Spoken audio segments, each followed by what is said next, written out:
الله په وړاندې د الله پاک په وړاندې محبوب دین، د الله په وړاندې قبول دین، هغه دین اسلام ده. دا دین چې چا قبول نه کړ په دنیا کې، دا دین اسلام، او دنیا کې د کفر په حالات کې لاړ، دا انسان د شرک سره لاړ. انه من یشرک بالله فقد حرم الله علیه الجنه. یو لوی مهمانخانې نه، د لوی نعمتونو نه دا سړی محروم شو. انه من یشرک بالله فقد حرم الله علیه الجنه ومأواه النار. شرک سره سړی دنیا نه لاړ، مشرک و، مرګ ورته راغی، فقد حرم الله علیه الجنه، په دې کس باندې جنت حرام ده، ومأواه النار، او ځای جهنم ده.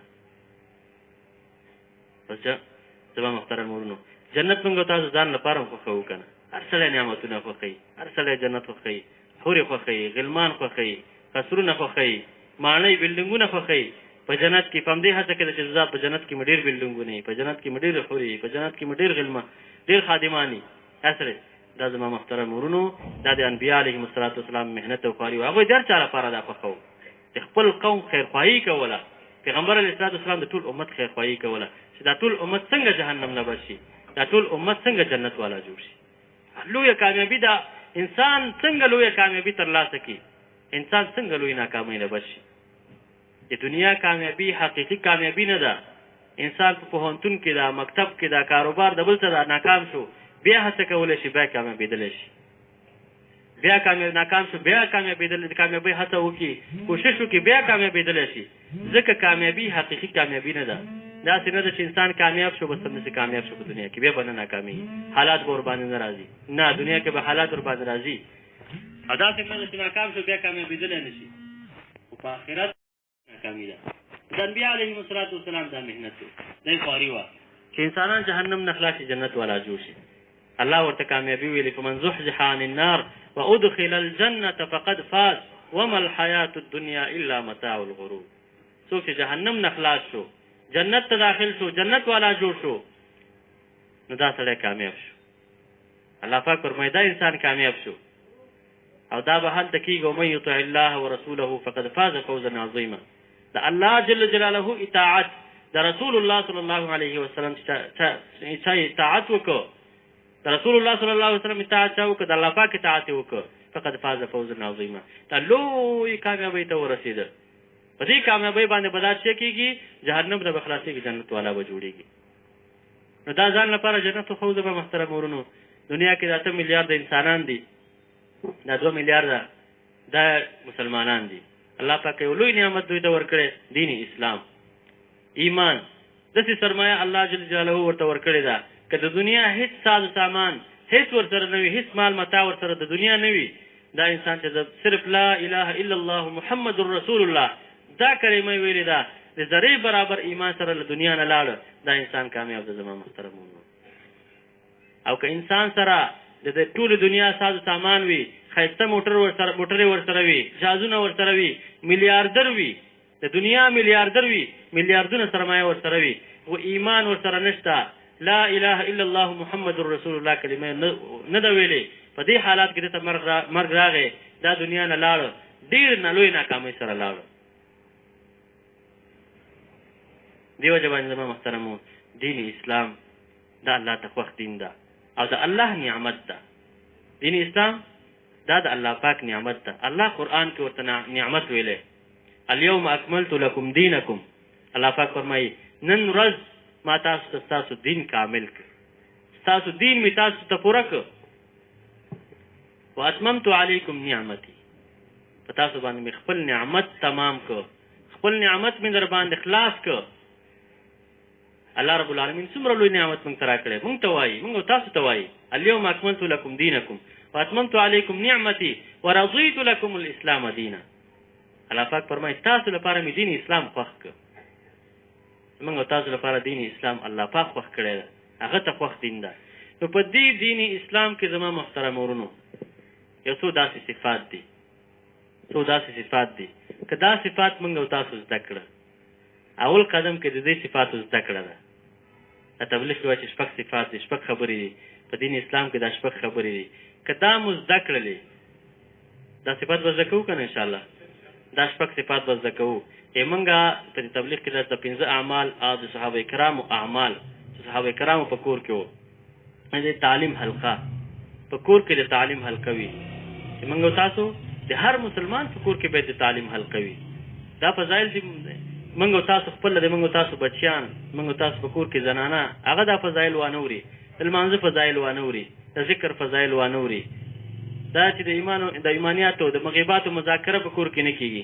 نو څنګه چې فضایل شوق نه عمل خو د فضایل په شوق سره کیږي چې د عمل فضیلت نه څوک خبر شي د یو نیک عمل بالفرض المانځه د فضیلت نه څوک خبر شو زنانه د کنارینه د دې فضیلت نه خبر شو کار خبره د منځ به کوي په شوق سره کوي او چې فضیلت نه خبر نه نو چې کور کې ماحول هم خرابي کور کې الله دې معافي وکړي په کور کې کوم ماحول ده نن نو دې وجه نه په کور کې زما محترم ورونو تعلیم حلقه دا ضروري ده. یو په کور کې د تعلیم حلقه دا ولګو. دویم د تجوید حلقه دا په کور کې موږ تاسو ولګو د مانزه د زده کړې لپاره. موږ تاسو مخکې ځان خبره وکړه چې یوازې دا دین اسلام نارینه‌و لپاره نه راغلی دین اسلام دا زنانه‌و لپاره هم راغلی. کومې پوښتنې چې په قبر کې د نارینه‌و نه کېږي دا د زنانه‌و نه کېږي هغې نه دا پوښتنه کوي من ربک وما دینک ومن نبیک د دې پوښتنه زنانه نه کېږي. نو که دې زنانه سره دا موږ مذاکره کور کې ونه کړو نه د تعلیم حلقه په کور کې نه د تجوید حلقه په کور کې الله مکه دا سبا چې دا موږ تاسو دا زنانه دا چې موږ تاسو تعلیم نه ده ورښودلی تعلیم حلقه هم کور کې نشته تجوید حلقه هم کور کې نشته دا سبا جهنم ته روانې څومره د افسوس خبره به وي.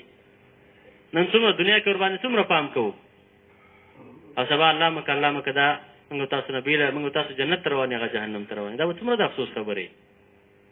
دې وجې نه زما محترم ورونو په کور کې د تجوید حلقه لګول دا لازمي او ضروري خبره ده.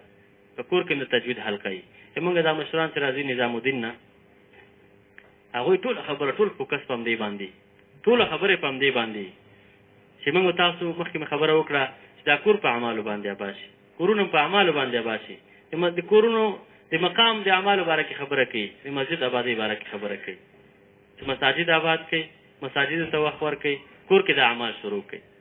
نو کور کې د تجوید حلقه دا ولګو لمونځونه چا زنانه لمونځونه کور کې اورېدلي ستا لمونځ څنګه ده کلمه چاته یې نه ده اورېدلې اوس پورې هم ترې پوښتنه هم نه ده کړې کله هم دې پوښتنه کړې ته راشه دا کلمه طیبه موږ ته تېره کړه لا اله الا الله محمد رسول الله د هغوی الفاظ واورو چې الفاظ یې د دې کلمې طیبې صحیح دي که نه دي صحیح لمونځ ورنه واورو هېڅوک هم ترې نه اوري څوک یې کیسه کې هم نه دي.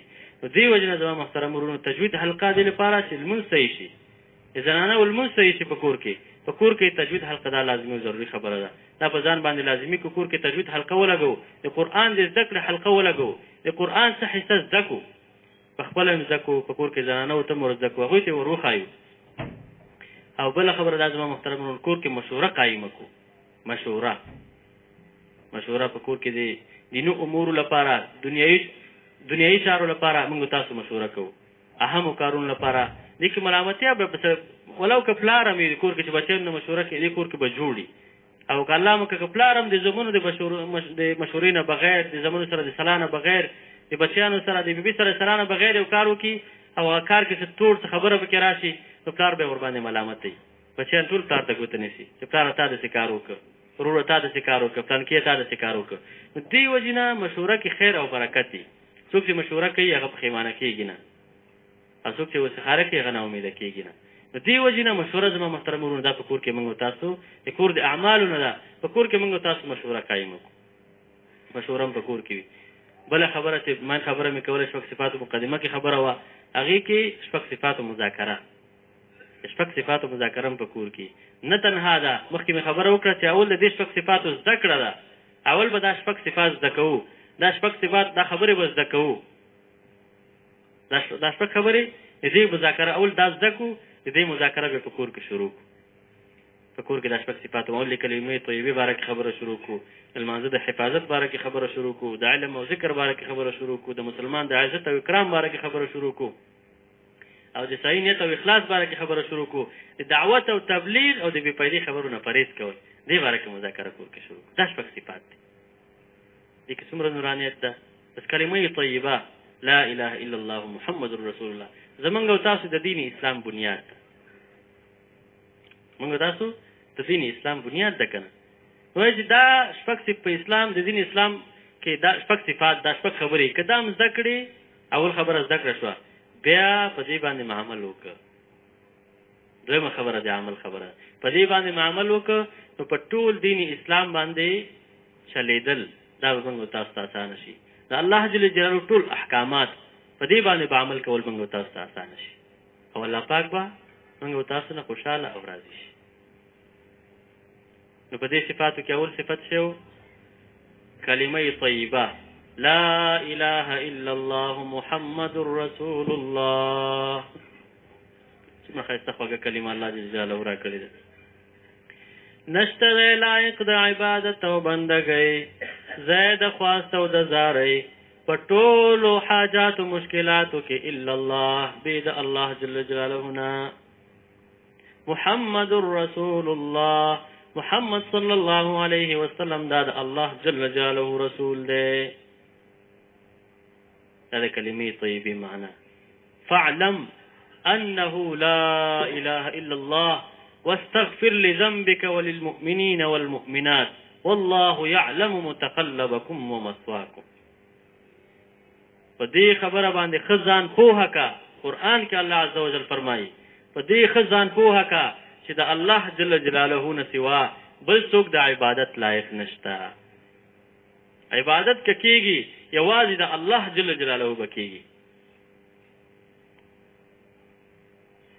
یو عبادت دا به یوازې د الله جل جلاله کېږي یعنی دې کلمې باندې لا اله الا الله محمد رسول الله په دې باندې ځان ښه پوهه کا مطلب څه ده مفسرین لیکي چې لا اله الا الله محمد رسول الله د دې کلمې معنا په مورنۍ ژبه کې زده کول دا لازمي او ضروري خبره ده هر مسلمان باندې دا لازمه ده چې د دې کلمې طی دا خو عربي الفاظ دي خو چې دې کلمې په معنا باندې څوک نه پوهېږي څه شی شنو هېڅ نه پوهېږي مقصد باندې نه پوهېږي معنا باندې نه پوهېږي دې کلمې مطالبونه نه ده خبر لا اله الا الله محمد رسول الله دا دې اول الفاظ صحیح کول دي فصحیح الفاظ سره دې کلمې اقرار کول دي په ژبې سره اقرار کول دي په زړه سره تصدیق کول دي لا اله الا الله محمد رسول الله اول د دې کلمې الفاظ صحیح کول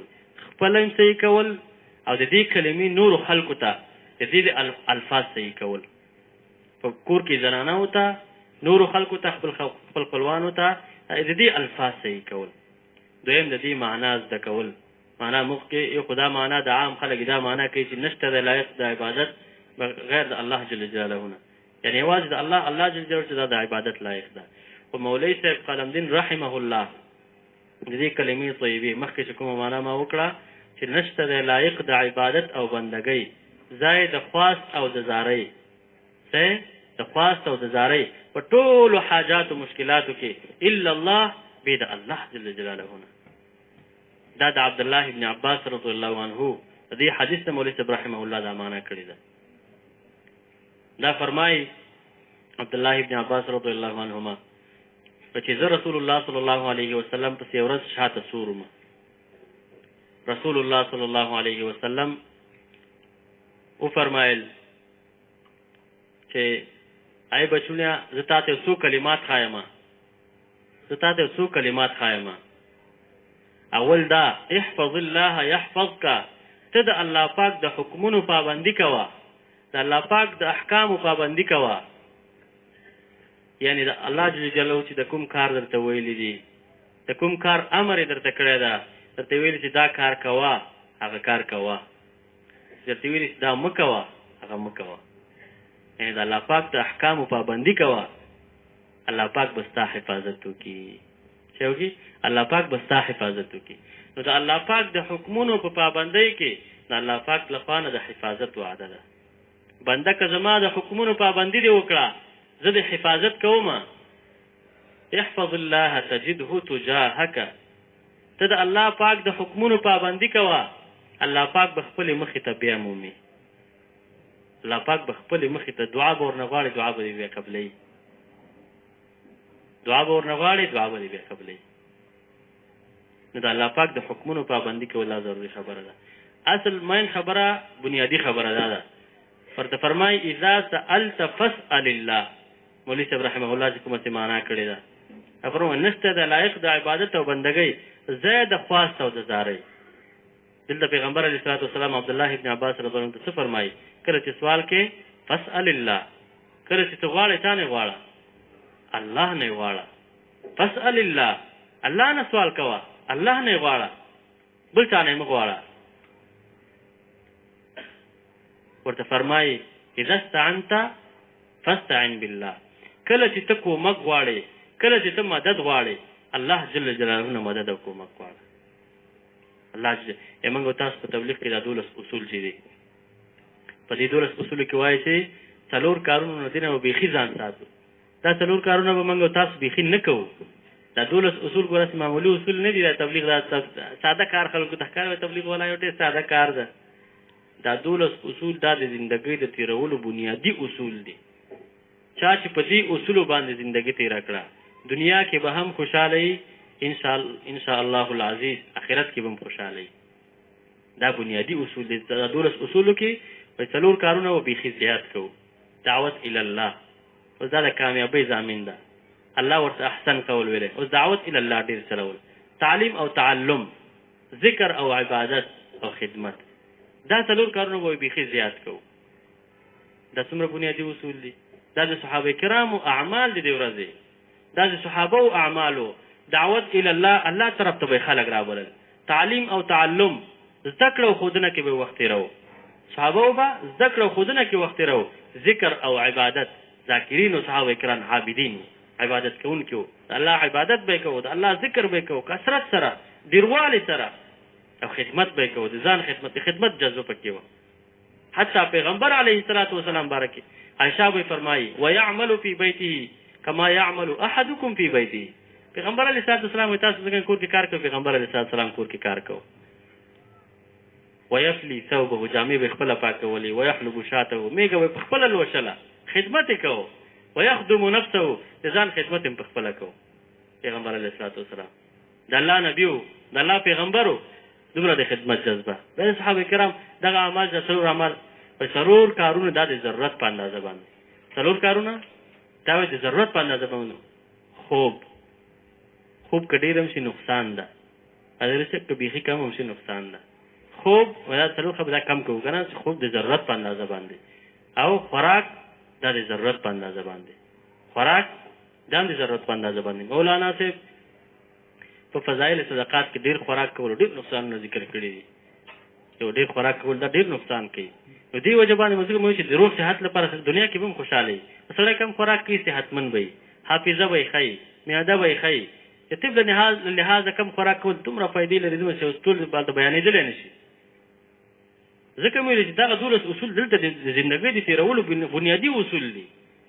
اوس خوب د ضرورت په اندازه باندې، خوراک د ضرورت په اندازه باندې، دا چې خبرې دا د ضرورت په اندازه باندې. موږ تاسو مسجد نه وتل دا د ضرورت په اندازه باندې، مسجد کې ډېر وخت تېرول دا د الله په لار کې سره تشکیل کړي. دا 12 اصول ورته بیانوي.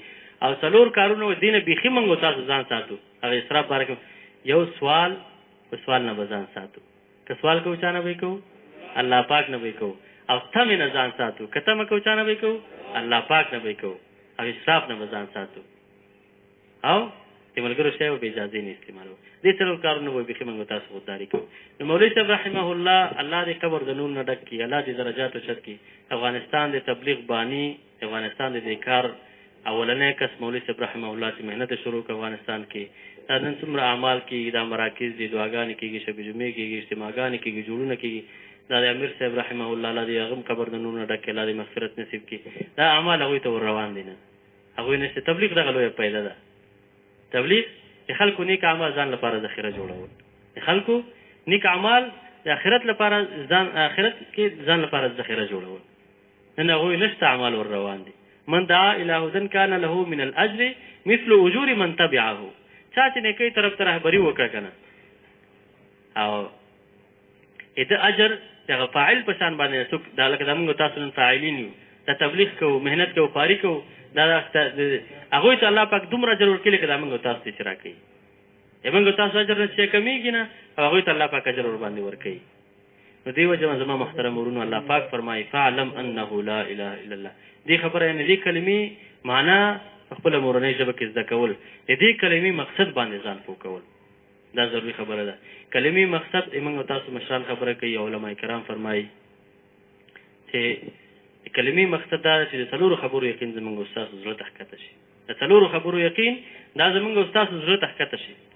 اول د دې خبرې یقین چې الله جل جلاله په خپله اراده بغیر د اسبابو سره د اسبابو به د مخلوق هر څه کولی شي، هر څه کولی شي. هغه چې دا کن فیکون ذات ده زما محترم ورونو. انما امره اذا اراد شیئا ان یقول له کن فیکون. د الله پاک امر، د الله پاک حکم، د الله پاک چاره داسې ده چې یو کار ته د کن لفظ معنا پښتو کې معنا داسې راځي شا، پښتو کې داسې معنا راځي کن شا فیکون، هغه شي یعنې هغه موجود شي. چې ورته وایي موجود شه، موجود هغه شی په وجود کې راشي. نو الله پاک په خپل ارادې سره بغیر د اسبابو سره د اسبابو بې د مخلوق هر څه کولی شي. قدرت مطلقه لري. څه چې وغواړي یزید فی الخلق ما یشاء. اوس په خلقت مخلوقاتو کې زیاتوالی راوستلی شي. دا ستوري نه دي په د اسمانو کې دا کوم ستوري دي. نننی ساینس دا خبره کوي والسماء بنیناها بأیدی وانا لموسعون. دا نن ساینس ثابته کړې ده چې په دا اسمان کې چې کوم ستوري دي دا ورځ تر ورځ په وسعت کې دي، دا په پراخوالي کې دي، په زیاتوالي کې دي. نیم ستوري ختمیږي، نوي تازه ستوري پیدا کېږي، نوي ستوري الله جل جلاله جوړوي. الله جل جلاله په ارادې سره دا ستوري منځته راځي. نو الله پاک هغه ذات زما دې چې الله پاک په خپل ارادې بغیر د اسبابو هر څه کولی شي. مثالونه داسې دي. اوس د انسانانو نقشه نشته، د ځمکې او اسمانونو نقشه نشته، هیڅ شکل نشته، د انسان شکل نشته. داسې یو زمانه وه هل اتی علی الانسان حین من الدهر لم یکن شیئا مذکورا. هیڅ نقشه نه وه، د انسان شکل صورت نه و، هیڅ نه. الله پاک فرمایي آیا داسې یو وخت نه و، داسې یو زمانه نه وه چې انسان هیڅ د یادولو یو وړ شی نه و. انسان هیڅ د یادولو یو وړ شی نه و، داسې یو شی نه و چې څوک یې تذکره وکړي، څوک یې یاد کړي. الله پاک انسان پیدا کړ. بېله مور الله پاک هغه ذات ده چې بېله مور او پلاره انسان پیدا کولی شي. آدم علیه السلام الله پاک بېله مور او پلاره پیدا کړ، مور او پلار یې نه و. اوس خو دنیا نظام الله جل جلاله دغسې جوړ کړی ده. د کوم نظام چې اوس الله جل جلاله روان کړی ده، دا نظام دا خو مخکې نه و. الله جل جلاله هغه ذات ده چې بې مور او بې پلاره انسان پیدا کولی شي. آدم علیه السلام یې پیدا کړ. الله پاک هغه ذات ده چې بې پلاره انسان پیدا کولی شي. عیسی علیه السلام چې موږ تاسو مخې ده تاریخ مخې ته ده، عیسی علیه السلام یې پیدا کړ. الله جل جلاله هغه ذات ده چې بې له ډوډۍ نه لوږه ختمولی شي. الله جل جلاله هغه ذات ده چې بې له اوبو نه تنده ختمولی شي، بې له اوبو نه تنده ختمولی شي. اصحاب کهف 309 کاله په غار کې پراته وو. د دوی حفاظت چا وکړ؟ دا چا وپالل؟ 309 کاله کم 3 پیړۍ دي، 3 پیړۍ 3 سلیزې دي. 3 په دې 3 سلیزو کې الله پاک دا خلک وساتل. د دوی حفاظت یې وکړ، نه ډوډۍ نه اوبه هېڅ نه. الله پاک قدرت مطلقه لري او په دې باندې قادر ده.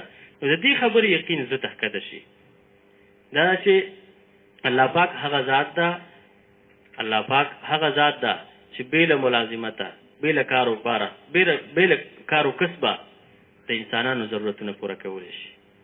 په دې باندې یقین راشي. تبلیغ کې د همدې خبرې خواري ده چې د اسبابو نه یقین کټ شي، همالو باندې یقین جوړ شي، دنیا سره تعلق کم شي، دنیا سره محبت کم شي، آخرت سره تعلق جوړ شي، رواجونه ختم شي، سنت طریقې راشي، رواجونه ختم شي، سنت طریقې راشي. تبلیغ کې دې خبرې خواري محنت ده. نو الله پاک زما محترم ورونو هغه یو باندچي ده، هغه د الله پاک ډېرې واجبه لوی بیان کړې ده، ډېرې عجیبه لوی د الله پاک بیان کړې، دعا یې کړې ده. یا من لا تراه العیون ولا تخالطه الظنون ولا يصفه الواصفون ولا تغيره الحوادث ولا يخشى الدوائر. دا باندچي فرمایي ای هغه ذاته دعا کوي، ای هغه ذاته چې د دنیا سترګې هغه لره لیدلی نه شي. دومره لوی ذات ده زما محترم ورونو، د دنیا سترګې دومره ضعیفې دومره کمزوري دي چې هغه په دې سترګو باندې الله جل جلاله نشي لیدل کېدلی. ولما جاء موسى لميقاتنا وكلمه ربه قال رب أرني أنظر إليك قال لن تراني ولكن دا چې الله پاک کله چې موسی علیه السلام په خپله نیټه باندې خپله موده باندې چې دا راغی الله پاک ورسره خبرې وکړې د الله پاک د لیدلو ارزو وکړه ویل چې قال رب أرني أنظر إليك الله زه دا غواړم چې تا ووینم. الله پاک ورته وفرمایل قال لن تراني الله پاک ورته وفرمایل چې ته ما هیڅ کله نشي لیدلی مطلب دنیا کې ته دلته ما هیڅ کله نشي لیدلی ځکه قیامت کې خو به هلته سړی خو جنت کې به الله پاک دیداري الله پاک به خپلو بندګانو ته دیدار نصیب کړي هلته خو به سړی ویني خو د دنیا په سترګو باندې زما محترم ورونو الله جل جلاله نشي لیدل کېدلی.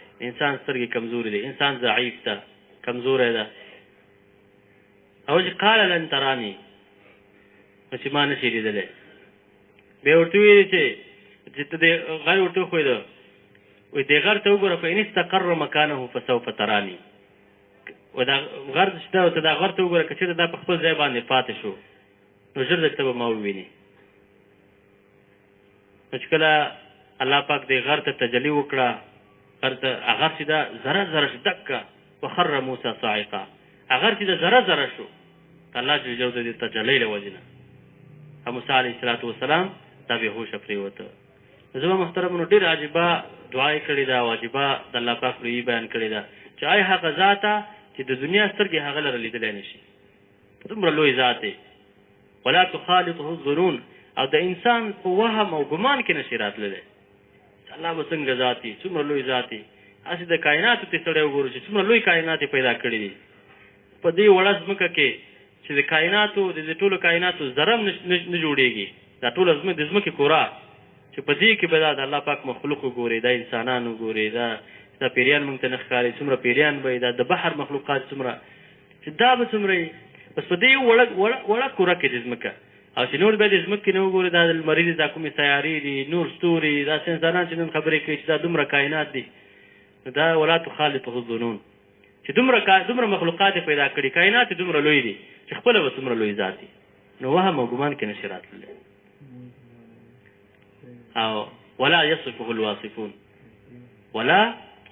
الواصفون او توصیف کوونکي صفت کوونکي چې څنګه ستا د شان سره لایق او مناسب د ستا صفت او ثنا نشي بیانولی دومره لوی ذات دی د الله څومره صفتونه دي دا ټول انسانان چې راجمع شي د الله صفتونه کوي د الله صفتونه نه ختمېږي که نه دا پیریان دا ملایکې دا راجمع شي د الله پاک صفتونه کوي د الله صفتونه نه ختمېږي.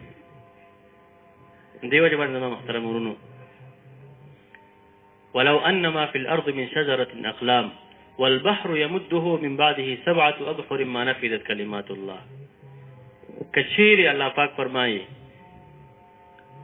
په دې ځمکه کې دا څومره ونې دي دا قلمونه شي څومره دا بحرونه دي دا بحر ده دا چې دا سیاهي شي او د دې په اندازه باندې برابر د همدې بحر نورم شي دې نه رنګ جوړ شي سیاهي جوړه شي او دې باندې لیکل شروع شي دا چې دا به ختم شي دا رنګ به هم ختم شي دا څه به ختم شي نه نفذت کلمات الله د الله صفتونه نه ختمېږي الله دومره لوی ذات ته زما محترم ورونو دې وجه باندې زما محترم ورونو کلمې دویم مقصدي خبره دا ده اول خو په دې خبره باندې دا بار چې تکراریږي بار دا خبره کېږي د الله لوی بیانېږي اجل الله یغفر لکم حدیث کې راځي د الله پاک لوی زړه ته ښکته کوي الله به ستاسو بخښنه وکړي الله به ستاسو مغفرت نصیب کړي نو سړی د الله لوی بیانوي او خپله د الله د لوی پیغمبر علیه السلام ته الله پاک حکم کوي وربک فکبر د خپل رب لوی بیان کړه د دې وجه باندې چې اجل الله یغفر لکم د خپل رب لوی زړه ته ښکته کوي الله به ستاسو بخښنه وکړي د دې وجه باندې چې دا بار بیانېږي دا تکرر الکلام تقرر فی القلب کوم کلام کومه خبره چې دا بیانېږي دې تذکره کېږي خبره کېږي دا زړه ته ښکته کېږي دا د الله لوی ذکر دا بار بیانېږي مساجدو کې موږ دا تبلیغ ولا چې هر ځای ته جومات لاړ شي د الله لوی بیانېږي دې لپاره چې په دې باندې یقین راشي د الله په ذات باندې یقین راشي د الله په صفات چې بیانېږي د الله په صفاتو باندې یقین راشي نو الله جل جلاله هغه ذات ده چې بې د مخلوقه بې د اسبابو په خپله ارادې سره هر څه کولی شي. او دویم د دې خبرې یقین زموږ او ستاسو زړه ته راشي چې ټول مخلوق سره د ټولو اسبابو بې د الله جل جلاله د ارادې نه هېڅ نشي کولی. بې د الله جل جلاله د اذن د الله پاک د ارادې نه بغیر هېڅ نشي کولی. وما تشاءون الا ان یشاء الله رب العالمین. دې معنی هم دا ده چې تاسو څه غواړئ هغه به نه کېږي. د کائناتو د ټولو کائناتو یا د ټول عالم رب او پالونکی چې څه غواړي هغه به کېږي. الله نه کېږي. په تبلیغ کې د همدې خبره چې د الله جل جلاله نه د کېدو یقین او د مخلوق نه د نه کېدو یقین زموږ او ستاسو زړونو ته راشي. نو په تبلیغ کې دویمه خبره د کلمې مقصد دریمه دو خبرې پکې دا شوي. او دریمه خبره چې د حضرت محمد صلی الله علیه وسلم په سنتو طریقو کې د دنیا او د آخرت کامیابي ده. د دنیا او د آخرت کامیابي ده. امام محمد رحیم صاحب خبره کوي، مستورات ذمہ دار خبره کوي، په سنتو طریقو کې هم ارزانی ده، په سنتو طریقو کې هم خوشحالي ده، په سنتو طریقو کې هم کامیابی ده. خوشحالي هم پکې ده، کامیابي هم پکې ده او ارزانی هم پکې ده سنت طریقو کې. او زما محترم ورونو د سنت د نبی علیه الصلاۃ والسلام په تابعدارۍ د هغه په سنتو تللو باندې د الله پاک د محبت وعده ده، د الله پاک له خوا نه د ګناهونو د مغفرت وعده ده او د جنت وعده هم پېښ ده. قل إن كنتم تحبون الله فاتبعوني يحببكم الله ويغفر لكم ذنوبكم والله غفور رحيم. الله پاک خپل حبیب ته فرمایي وایي ته ووایه ته داسې خبره وکړه که چیرې تاسو د مؤمنانو ته موږ او تاسو ته وایي که چیرې تاسو الله پاک سره محبت کول غواړئ، په دې خبره کې رښتینې چې الله سره زموږ محبت ده، نو فتبعوني ستا اتباع دې وکړي. پیغمبر علیه السلام زما اتباع دې وکړي، پیغمبر علیه السلام اتباع. یحببکم الله، الله پاک به ورسره محبت وکړي. نو اوله وعده په قرآن کې د پیغمبر علیه السلام په اتباع کې د شي وعده ده؟ د شي وعده ده؟ د الله پاک د محبت وعده ده. الله پاک ورسره محبت کوي که نه، د نبي تابعداري وکړي محبت در سره کوم. ویغفر لکم ذنوبکم، د نبي تابعداري وکړي چې کومه ګناهونه هم بخمه. ویغفر لکم ذنوبکم والله غفور رحیم. الله چې دا خو غفور ده که نه، بخونکی ذات ده، ګناهونو لره بخونکی ذات ده او مهربان ذات ده. نو د جنت وعده پکې ده.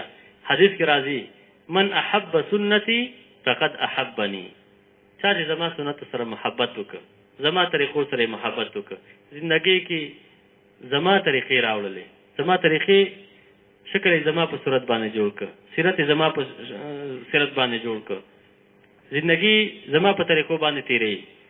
یعنی مطلب من احب سنتي، د نبی علیه السلام سنت طریقو سره محبت هم دا چې سنت طریقې سره په زندګۍ کې راوړي، زندګۍ کې راشي. خادي د پیغمبر علیه السلام په طریقه باندې، غم د پیغمبر علیه السلام. هر عمل کې دا لازمي ده زما محترم ورونو چې د الله حکم ته به ګوري، د نبي طریقې ته به پکې ګوري. د الله حکم د پیغمبر علیه السلام طریقه، دینه بغیر الله پاک چې دا عمل بدون نبی علیه السلام طریقې نه چې هر عمل وي نبی علیه السلام طریقه نه وي، هغې ته بدعت وایي. په دین په نوم باندې څوک تر سره کوي او بدعت چې دا ګمراهي ده که نه. کل بدعت ضلاله وکل ضلاله فی النار. هر بدعت چې دا زما محترم ورونو ګمراهي ده، حدیث کې راځي. او هر ګمراهي دا به چېرته وي؟ د جهنم په اور کې به وي. کل بدعت ضلاله وکل ضلاله فی النار. نو دې وجې نه زما محترم ورونو د جنت وعده پکې ده. پیغمبر علیه السلام فرمایي من احب سنتي فقد احبني. چا چې زما سنت سره محبت وکړه د په حقیقت کې ما سره محبت وکړه. ومن احبني کان معي فی الجنه. او چا چې ما سره محبت وکړه هغه به جنت کې ما سره یو ځای، جنت کې به ما سره یو ځای. او تر هغې پورې چې پیغمبر علیه السلام سره دا یاد ولرئ، هر مؤمن هر مسلمان پیغمبر علیه السلام سره د زړه نه محبت ونه کړي، د ځان نه، د پلار نه، د خپل خپلوانو نه، د ټولو اقرباو نه. پیغمبر علیه السلام سره باید د هر مؤمن زیات محبت وي، الله سره محبت وي. د مؤمنانو په صفت کې الله پاک فرمایي ومن الناس من يتخذ من دون الله اندادا يحبونهم كحب الله والذین آمنوا اشد حبا لله والذین آمنوا اشد حبا لله مؤمنان خو هغه خلک دي چې دوی الله جل جلاله سره سخت محبت کوي الله سره سخت مینه ده او پیغمبر علیه الصلاة والسلام لا یؤمن احدکم حتى اكون احب الیه من والده وولده والناس اجمعین تاسو نه تر هغه وخت پورې کامل ایمان والا نشي کېدلی تر هغې پورې چې زه ورته د خپل ځان نه د خپل ځان نه د ټولو خلکو نه د خپل پلار نه د ټولو خلکو نه ورته زیات محبوب نشم ګران نشم تر هغې پورې تاسو نه د کامل ایمان والا کېدلی نشي د دې وجې نه زما محترم ورونو حدیث کې راځي كل امتي يدخلون الجنة الا من ابى قالوا یا رسول الله ومن یأبى پیغمبر علیه الصلاة والسلام فرمایي زما هر امتی به جنت ته داخلېږي مګر چا چې انکار وکړه مګر چا چې جنت ته د تللو نه انکار وکړه صحابه وفرمایل یا رسول الله ومن یأبى الله د الله حبیبه جنت ته د تللو نه به څوک انکار کوي جنت خو هلته نعمتونه دي باغونه دي مزې دي چړچې دي بنګلې دي قصرونه دي جنت ته د تللو نه به څوک انکار کوي پیغمبر علیه الصلاة والسلام ورته فرمایي من اطاعنی دخل الجنه چا چې زما اطاعت وکړه چا چې زما اطاعت وکړه دخل الجنه جنت ته داخل شو الله به دا سړی جنت ته داخل کړي ومن عصانی فقد ابى چا چې زما نافرماني وکړه زما طریقې په زندګۍ کې رانه وصلې زما اتباع ونه کړه ومن عصانی فقد ابى نو د جنت ته د تللو نه انکار وکړه او د پیغمبر علیه الصلاة والسلام اتباع کول د هغه اطاعت کول دا په حقیقت کې د الله پاک اطاعت کول دی من یطع الرسول فقد اطاع الله چا چې د رسول اطاعت وکړو د په حقیقت کې د الله پاک اطاعت وکړو چا چې د رسول اطاعت وکړو د په حقیقت کې د الله پاک اطاعت وکړو او د کامیابی وعده ورسره ده الله پاک ومن یطع الله ورسوله فقد فاز فوزا عظیما چا چې د رسول الله صلی الله علیه وسلم او د الله جل جلاله اطاعت وکړه فقد فاز فوزا عظیما لوی کامیابی ته ورسېده لوی کامیابی ترلاسه کړه نو د رسول الله صلی الله علیه وسلم اتباع به کوو که نه د اعمالو اتباع به کوو که نه او د مقصد اتباع به کوو د رسول الله صلی الله علیه وسلم مقصد څه و قرآن کې الله پاک موږ تاسو ته بیان کړی قل هذه سبیلی ادعو الى الله على بصیرة انا ومن اتبعني وسبحان الله وما انا من المشرکین پیغمبر علیه الصلاة والسلام ته الله پاک فرمایي ته د امت ته دا خبره وکړه خپله لار ورته وښایه خپل مقصد ورته وښایه د مقصد اتباع دی ورته وښایه دا د پیغمبر علیه الصلاة والسلام د مقصد اتباع ده د هغه د دنیا ته د راتګ هغه د پیغمبرۍ باندې مبعوث کېدلو د هغې اتباع ده او د هغې مقصد ده دا خبره ورته وکړه چې دا زما لاره ده ادعو الى الله على بصیرة الله پاک طرف ته خلق رابولم الله پاک طرف ته خلق رابولم انا ومن اتبعني دا زما لاره ده ومن اتبعني جلالین لیکي ای من آمن بی چا چې ما باندې ایمان راوړی دا هم کومه لاره ده دعوت الى الله الله طرف ته دعوت دا تبلیغ والا چې دا امیر صاحب رحمه الله به خبره شروع کوله چې زما محترم ورونو دعوت الى الله دعوت الله طرف دعوت دا زمونږ او تاسو بلکې تر قیامته پورې د هر راتلونکي مسلمان ذمه داري ده تر قیامته پورې د هر مسلمان ذمه داري ده دا د قرآن خبره ده زما محترم ورونو چې چا دا کلمه ویلې لا اله الا الله محمد رسول الله دای ذمه داري ده دای کار ده دای مقصد ده د دې ټول امت مقصد د دې امت تشکیل الله پاک د دې کار لپاره کړی د دې امت تشکیل الله پاک دا انتخاب کړی د دې کار لپاره ده ځکه د انبیاء علیهم السلام سلسله په دې امت باندې ختمه کړه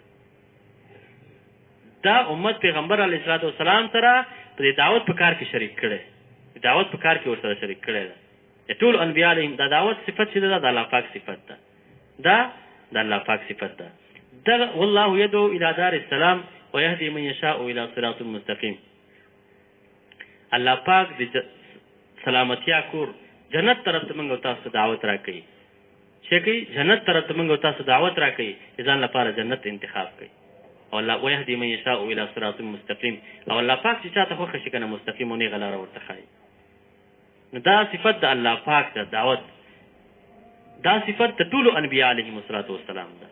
ټول انبیاء علیهم السلام الله جل جلاله د دعوت د کار لپاره را لېږلي وو. ټول انبیاء علیهم السلام دنیا ته راتګ د هغوی مقصد د الله جل جلاله لور ته خلک رابللو، دعوت الی الله. وما ارسلنا من قبلك من رسول الا نوحي الیه انه لا اله الا انا فاعبدون. لا اله الا انا فاعبدون. پیغمبر علیه السلام ته فرمایي تا نه وړاندې موږ هېڅ یو رسول نه دی لېږلی مګر هغه ته موږ دا وحی کړې وه چې د الله جل جلاله نه سوا بل څوک د عبادت لایق نشته، نو دې لپاره دې وجې نه صرف زما عبادت وکړي. نو دې لپاره صرف زما عبادت. هر نبی لا اله الا الله دا کلمه هر پیغمبر ته هر نبی ته الله جل جلاله ورکړې وه. او د دې کلمې دعوت یې چلو، د دې کلمې دعوت یې چلو. یا قوم اعبدوا الله، د هر نبی خبره قوم ته شوه یا قوم اعبدوا الله، ای قومه یوازې د الله جل جلاله عبادت وکړئ. ما لکم من اله غیره، د دې الله نه سوا بل ستاسو اله نشته، د دې الله نه سوا ستاسو بل کا مشکل کشا نشته، ستاسو بل حاجت روا نشته، د دې الله جل جلاله نه سوا بل ستاسو کارساز نشته. یوازې د دې الله عبادت وکړئ. یا قوم اعبدوا الله ما لکم من اله غیره. پیغمبر علیه السلام ته فرمایي یا ایها الرسول بلغ ما انزل الیک من ربک، ای رسول تبلیغ وکړه دا کوم څه چې ستا د رب له لورې نازل شوي دي، دا قرآن چې تا ته نازل شوی دا خلکو ته ورسوه، د دې تبلیغ وکړه، د دې ابلاغ وکړه، دا خلکو ته ورسوه. وان لم تفعل فما بلغت رسالته.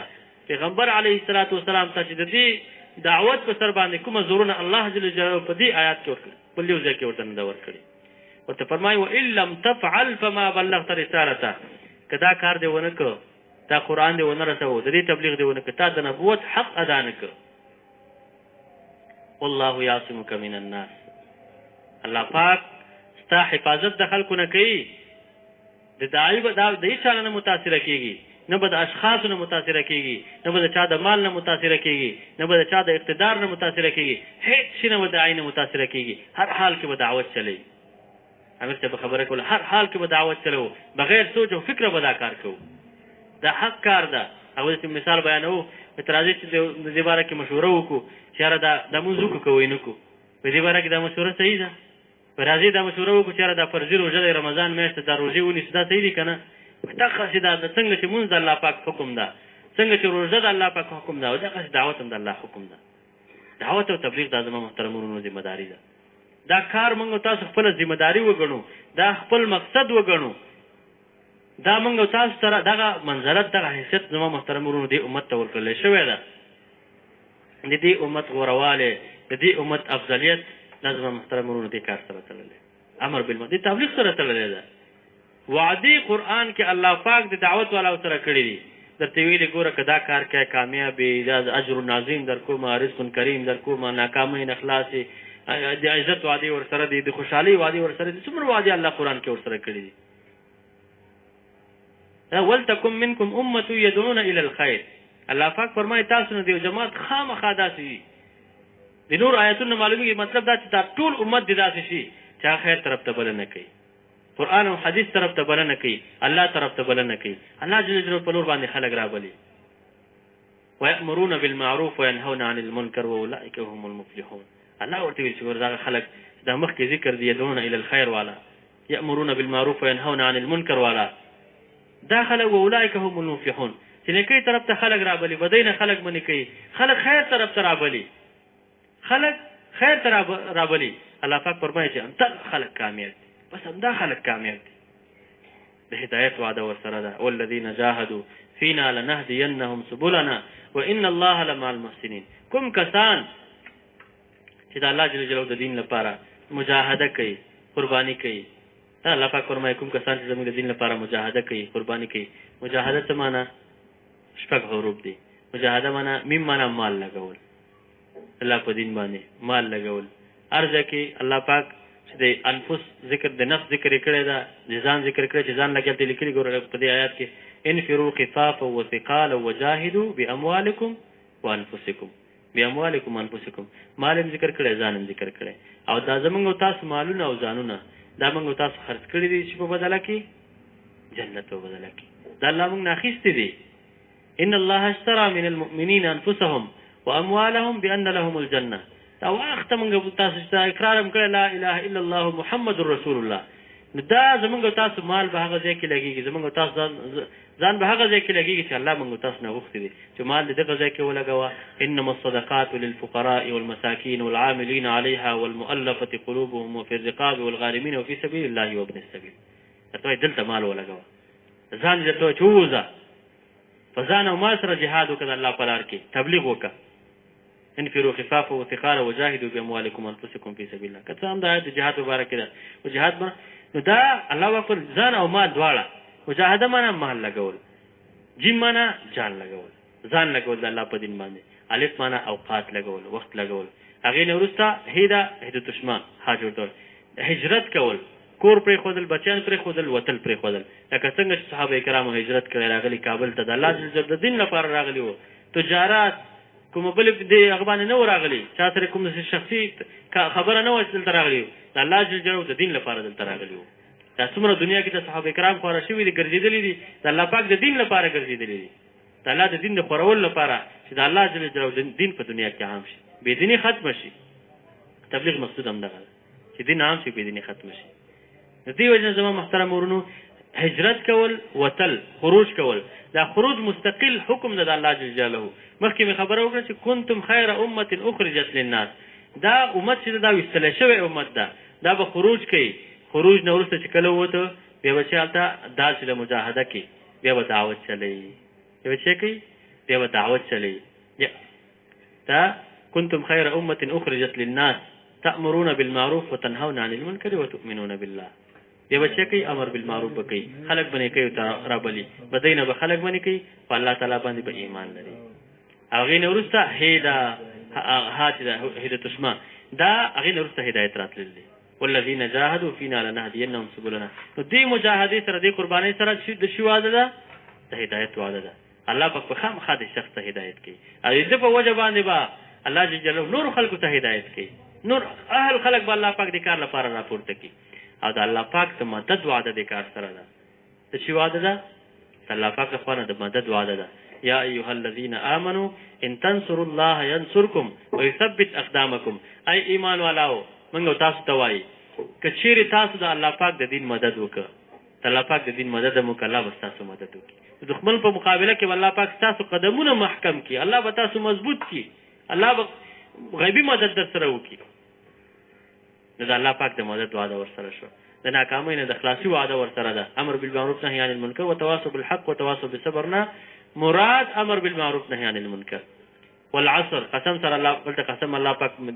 په زمانه باندې د مازیګر په وخت باندې قسم کوي ان الانسان لفی خسر تاکید سره دا خبره کوي چې انسان په تاوان کې ده کوم کسان په تاوان کې نه دي الله پاک څخه بیل کړی دي مستثنا کړی دي الله پاک څخه الا الذين امنوا وعملوا الصالحات وتواصوا بالحق وتواصوا بالصبر هغه کسان ایمان والا عمل صالح والا ایمان والا عمل صالح والا وتواصوا بالحق والا چې په حق باندې وصیت کوي حق خبره کوي او د صبر تلقین کوي صبر توصیه خلکو ته کوي دا خلک چې ناکامۍ نه بچي تبلیغ والا ناکامۍ نه بچي د اجر عظیم وعده ورسره الله پاک کړی ده امر کې آیت کې ایها الرسول بلغ د حفاظت وعده الله پاک ورسره کړی ده والله یعصمک من الناس پیغمبر علیه السلام ته فرمایي چې الله پاک زه د خلکو نه حفاظت کوم د دې کار سره وعدې دي زما محترم ورونو دنیا کې الله پاک پیغمبر علیه السلام ورته دعا کړې دعا ورته ذکر نظر الله امرا سمع منا شيئا فبلغه كما سمعه الله پاک دې د هغه چا مخ ښایسته کړي قسم به الله څوک دعوت چلی حقیقي صحیح داعي خپل مال سره خپل ځان سره خروج کوي تشکیل کوي دعوت چلی ګشتونه کوي ځان استعمالوي مال لګوي د الله په لار باندې د ده دا مخ به ښایسته وي پیغمبر علیه السلام دعا خو خامخا خو د هغه دعا قبوله ده که نه پیغمبر علیه السلام ته دعا کړې چې الله پاک دې د هغه چا مخ ښایسته کړي د هغه دې تر و تازه وي مخ دې ښایسته وي مخ دې تر و تازه وي چا زما خبره واورېدله او بل ته یې ورسوله داسې څنګه واورېدله ما نه یو شی واورېده یو خبرې واورېدله او داسې بل ته ورسول لکه څنګه چې اورېدلې وه الله پاک دې زه مخ ښایسته کړي او د داعي قول ته دا خپله خبره وړه خبره ونه ګڼو چې د الله لوی بیان او بازار کې خبره کوو، تعلیمي حلقه هم لګولې ده، د الله صفتونه کوو، تعلیم کوو، د الله په لور خلک بلو، دا وړه خبره نه ده. دا د الله په نسبت باندې ډېره لویه خبره ده. دا د الله پیغمبر علیه الصلاة والسلام یو بل حدیث کې مرتفع فطوبى للغرباء الذين يصلحون ما افسد الناس من بعدي من سنتي. خوشحالي دې وي د هغه خلکو لپاره.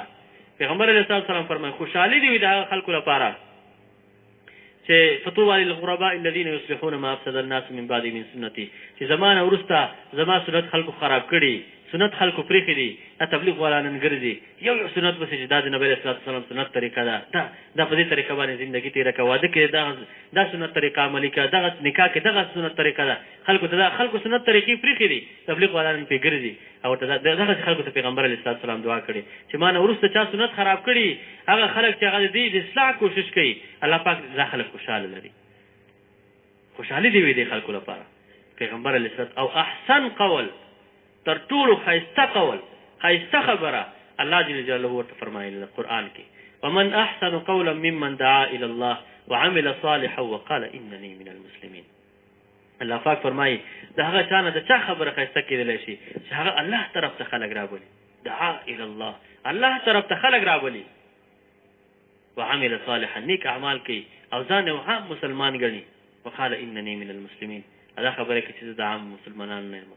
زما محترم ورونو، د خروج فی سبیل الله، د الله په لار کې خروج کول، وتل، مخکې مې ویل چې دا د الله پاک حکم ده، دا امت اخرجت للناس ده، دا ویستلی شوی ده، دا به خلکو ته فایده رسوي، خلکو ته به نفع رسوي، غوروالی د دې امت، افضلیت د دې امت، فوقیت د دې امت.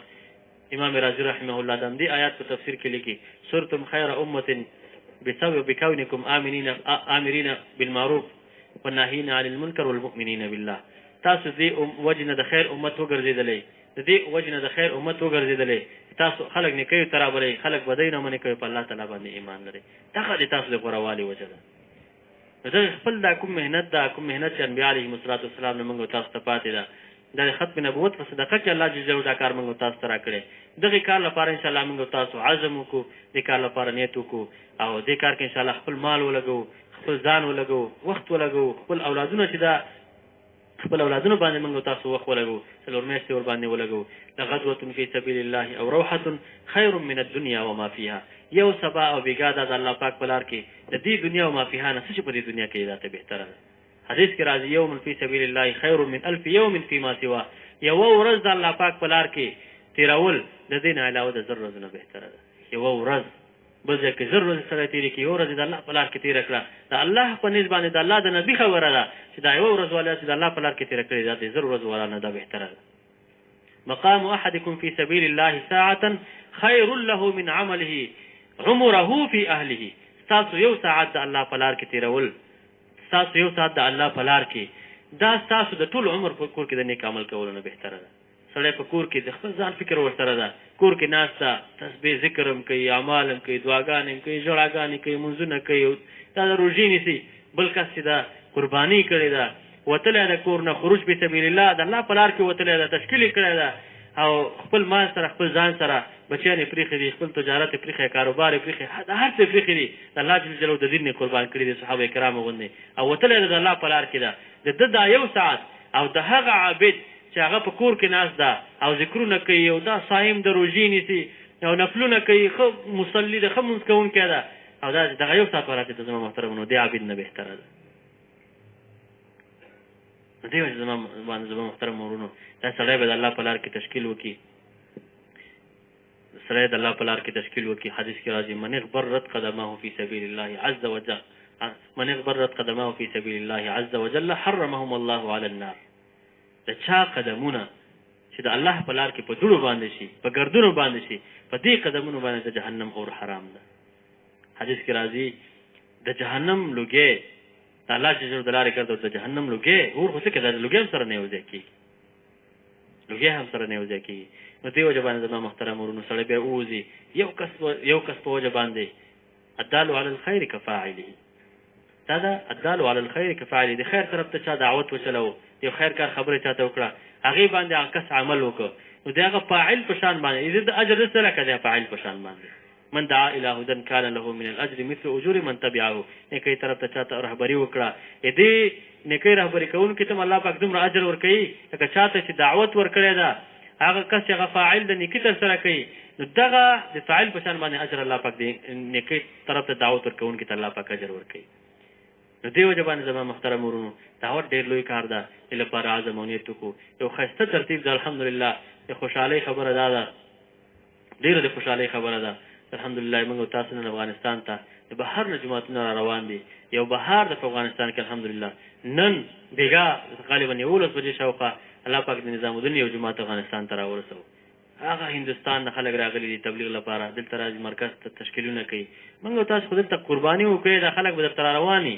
اوس نه ځان ورته تیار مده کو چې ترتیب دا کار زده کو، د کار باندې ځان پوی کو. دنیا به انشاءالله افغانستان ته را رواني، دا د عالم مرکزي عالم نه به جماعتونه دلته را رواني، دې نه به عالم ته تشکیلونه کیږي.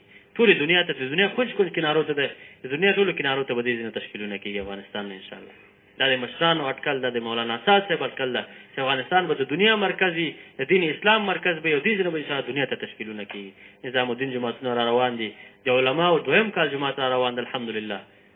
د علماو جماعت ده، مولانا اسد صاحب په خپل د افغانستان لپاره تشکیل کړ چې دا جماعت به افغانستان کې به وخت تیری. یو کال لګېدلی ده، علما دي، دویم کال لپاره وزاره چې افغانستان ته به راځي. دوه جماعتونه نور را روان دي، یو پکې د مستوراتو جماعت ده، مستوراتو سره خلک خارج افغانستان ته را روان دي. د مستوراتو مخکې د افغانستان د مستوراتو جماعت راغلی و د بنګلادیش، هغوی بیرته واپسې وکړه الحمدلله لاړه. جماعتونه را روان دي، بنګلادیش نه جماعتونه را روان دي. او موږ او تاسو نه مطالبه کوي چې موږ ته جماعتونه راولېږي. اوله خبره دا چې موږ ته هم راولېږي.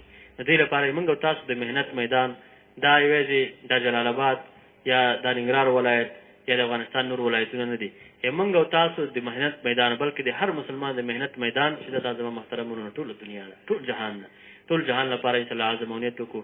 او مخکې خوشحالۍ خبره مې درته کوله چې موږ او تاسو 2025 کې انشاءالله یعنې تقریبا نو 2023 ته 2 کاله وروسته موږ او تاسو د دې محنت 100 کاله پوره کېږي، یو پیړۍ به انشاءالله پوره شي. ډېره د خوشحالۍ خبره ده چې د یو امیر د چتر لاندې الحمدلله د مولانا اسد صاحب اوس د ټولې دنیا امیر ده، هغه د چتر لاندې الحمدلله د دې کار ده. تقریبا مخکې مشران کابرین تیر شوي، مولانا الیاس رحمه الله د بانی هغه شروع کړی و د ترتیب 4 میاشتې کال عشرات روزه سیله دې ترتیب شروع کړی و. نن الحمدلله مولانا اسد صاحب 4م امیر د دنیا، حضرت جی رابع ورته وایي، مولانا محمد صاحب کاندهلوي رحمه حفظه الله، الله دې حفاظت وکړي. هغوی لپاره انشاءالله ټولو مشرانو لپاره موږ تاسو دعاګانې کوو دا چې انشاءالله 2 کاله وروسته موږ تاسو د کار 100 کاله پوره کېږي. ډېر په دې 90 کالو کې د 98 کالو کې څومره خلکو به پکې ځان استعمال کړی، که چا پکې ځان استعمال کړي 98 کالونو کې ډېر خلک لاړه، موږ تاسو امیر صاحب لاړه، مولوي صاحب رحمه الله لاړه، ډېر مشران لاړه، نظام الدین مولانا الیاس رحمه الله، مولانا یوسف رحمه الله، مولانا انعام الحسن صاحب، نور ډېر مشران لاړه. دغه جماعت چې نن بیګا راغی د نظام الدین جماعت مشران پکې دي، دا جماعت چې راغی د دوی دا د 2 کسانو غالبا د دوی جماعت کې 2 کسانو، یو کس هملته تشکیل کې و بیچاره وفات شوی و، تشکیل کې اوس هملته نظام الدین کې افغانستان ته را روان و، ټکټ یې کړی و، ویزه یې شوی و، هر شی شوی و، افغانستان ته را روان و. بس دا چې نصیب یې نه و د الله په لار کې په شهادت باندې ورسېد، مرګ ورته راغی. دغه زما محترم دغسې مرګ چې چاته راشي دا خو سعادت خبره ده، خوشحالۍ خبره ده. دې وجه باندې سره دې کار لپاره عزم وکړو ماشاءالله. علماو لپاره کار ده ماشاءالله، څوک به تیار انشاءالله چې زه به علما یې دا خبرو کې انشاءالله زه کار ته تیار یم. څومره چې ماشاءالله مال زیات وي که نه، هغومره د مال زکات هم زیات کېږي که نه. څومره الله پاک چاته زیات علم ورکړی او دا چې د هغې علم زکات هم زیات ده که نه، نو هغه ماشاءالله کوشش وکړو. علما ماشاءالله کار لپاره به څوک تیار وي ماشاءالله، الله خوشحاله کړي ماشاءالله. علما ودرېږي خپل ځای باندې ماشاءالله، دعاګانې ورته وکړي مجموعه کې ماشاءالله علما ماشاءالله.